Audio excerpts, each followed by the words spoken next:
Sometimes there's trauma, pain, anxiety, stress that gets set up in the scripts of childhood that we follow through into adulthood. And I will talk a little bit about this model of counseling, of therapy called EMDR.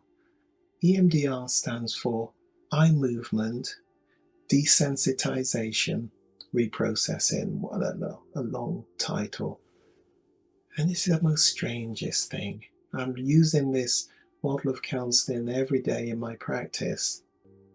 And all we can say of it is it works, even if we can't explain why and how it works.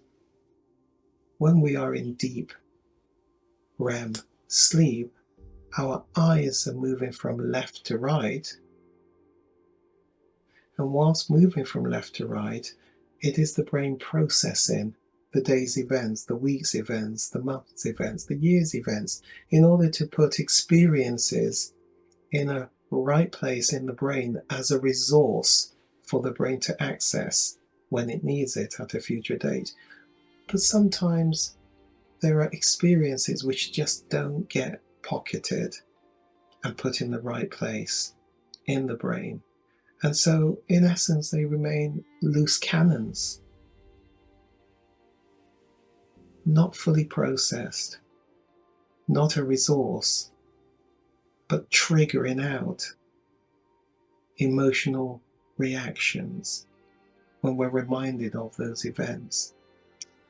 And this EMDR process is about us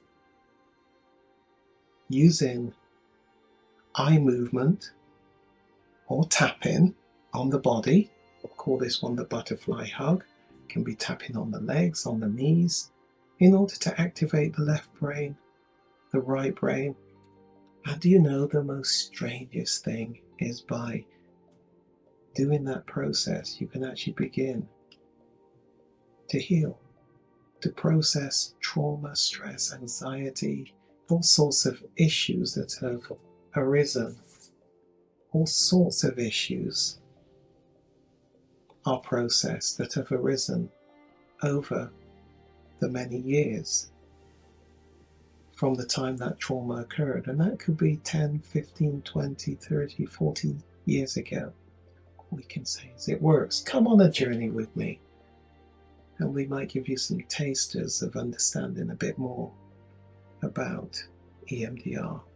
I use EMDR with the couples in the room together. That's really quite a new practice for many people, but it works so well where the couple can be a part of each other's healing of so much of the stuff back in the past that have their tentacles in childhood development.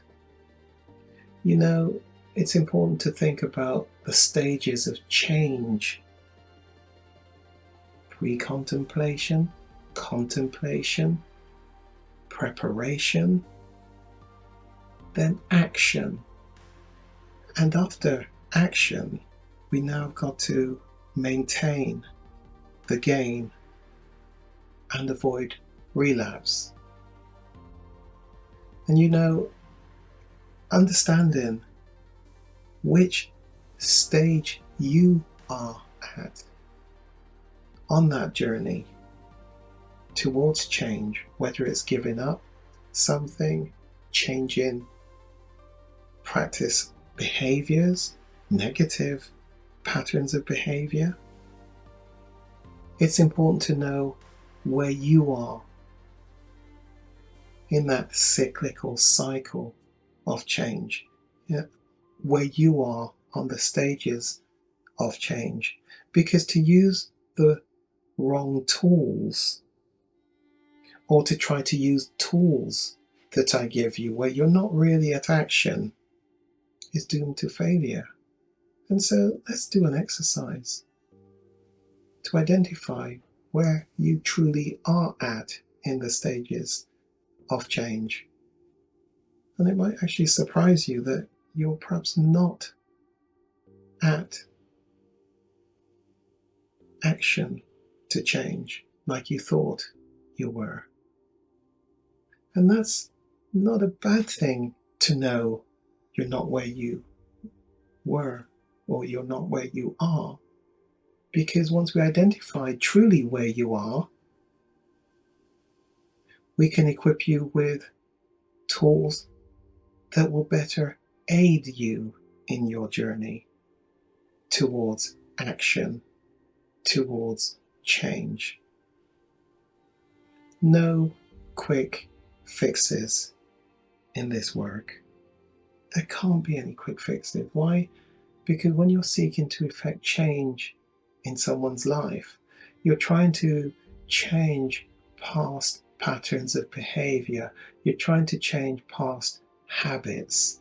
You're trying to change behaviors that typically get set up back there in childhood development that likely we all were using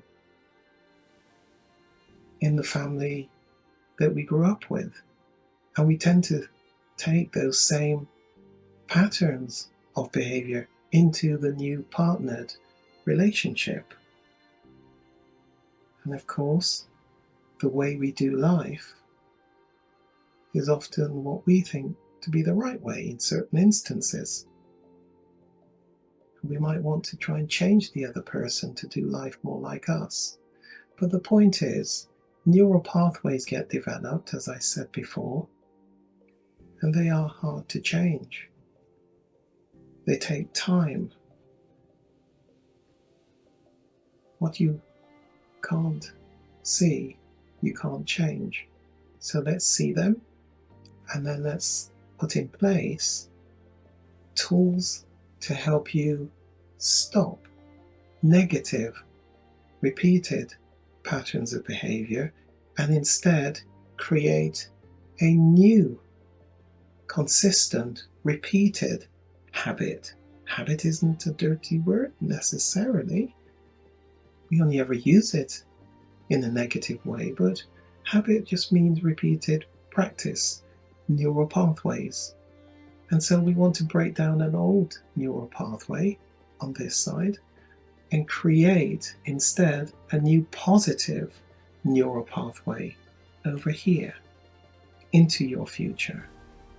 You decide on the new practice behaviors, not me. My role is not to try and create little clowns of you doing life how I think you should do life. Mine is very much to come on board as a facilitator alongside you. I'm really excited in coming alongside you. I'm really excited by the tools which you get to use.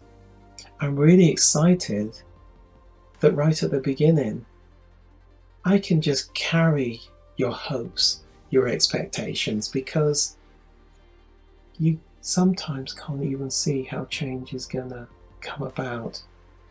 Work through the program with me, and you'll begin eventually to start to see something is shifting, is changing.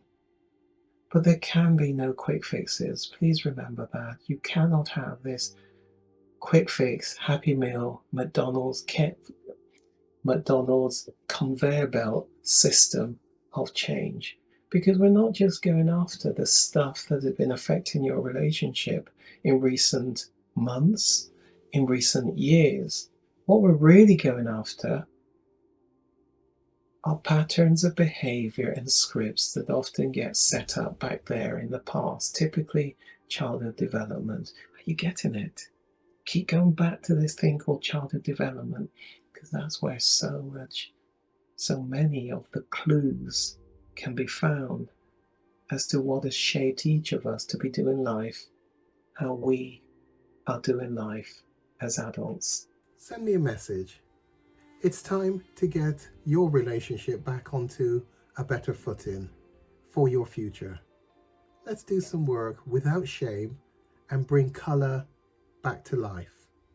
Send the email, send the message to me, Gary McFarlane, at the Kairos Centre, and let's begin to reclaim your quality of life.